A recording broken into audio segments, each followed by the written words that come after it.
Hey everyone, Manuel here, and today I wanted to share with you a brand new video. It's going to be a bike check video for my 2015 Specialized Rockhopper.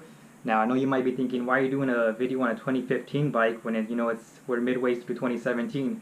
Well, 2015 is the bike I ride. It was my first mountain bike, so it's been what I've been riding, and I just never really got around to doing a specific video for that bike. So I figured what better time to do that video for my 2015 Specialized Rockhopper than now, because hopefully in the future, like the real near future, I'll be getting a brand new bike and basically doing videos on that bike.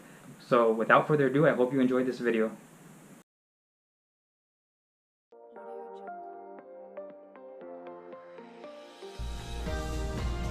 Okay, so this is my 2015 Specialized Rockhopper. It has the gloss charcoal black with hyper green color scheme. It is a small frame aluminum build, and I'm riding on 29-inch wheels.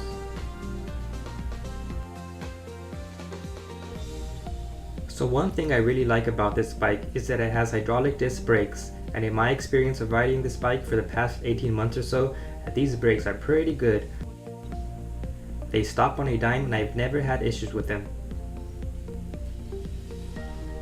This bike is a 3x8 with a Shimano Acera derailleur in the back and Shimano Altas in the front.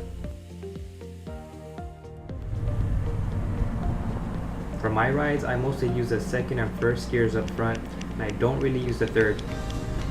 But on the rear, I pretty much use all 8, gradually increasing or decreasing depending on the incline of the trails.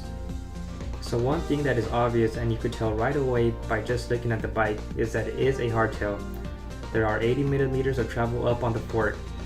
When I originally got this bike, I thought I was getting a bike with 100 millimeters of travel. I later found out that because I got the 29-inch version, I basically lost 20 mils of suspension. Anyways, this fork is a spring fork, but it's pretty decent.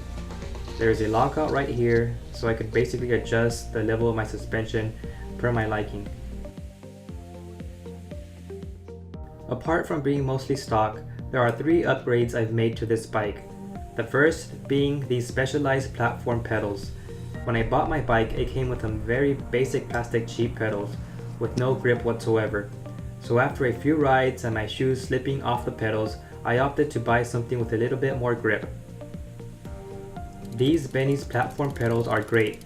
They are made of aluminum and have adjustable and replaceable cleats, and they look pretty cool on the bike.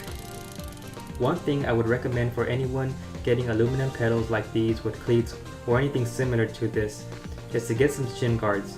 I've gotten a few scrapes on my shins from these pedals and they left a few scars. And the sucky thing about these scars is that I didn't even get them while mountain biking. I was just riding slow around the driveway and happened to slip off because I was going really slow. Anyways, no biggie, these are great pedals and I would recommend them. The second upgrade I made to my bike were these tires. Originally, my bike came with stock Specialized ground control tires that were 2.1 inch wide. What I have now are 2.3 wide inch tires with grid casing. This right here up front is the Butcher, and then I have the Purgatory on the rear. I also have the Slaughter, but I don't really use it. I like this combination better.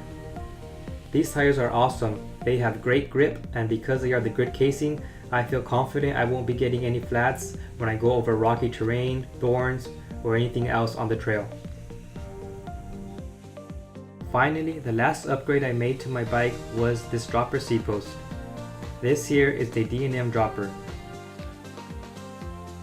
The control for the dropper is up here, and it allows for 330 millimeters of travel. If anyone is thinking of getting a dropper seat post but is unsure or hesitant, I highly recommend getting one. It makes riding so much better and efficient. I've made 2 videos on the subject of this dropper seat post. I'll link them at the end of this video if you're interested in watching. Well, I think that's it. This is my bike, my first real mountain bike. It cost me around $700 2 years ago. For a beginner's bike, I'd say it was a great investment. I put a lot of miles on this bike and I've been able to get a few upgrades to improve my riding. However, I'm ready for the next upgrade, which will be a new bike. I've recently pre-ordered a new bike, so I hope to have it within the next couple of weeks or months or whenever they're out, I don't know.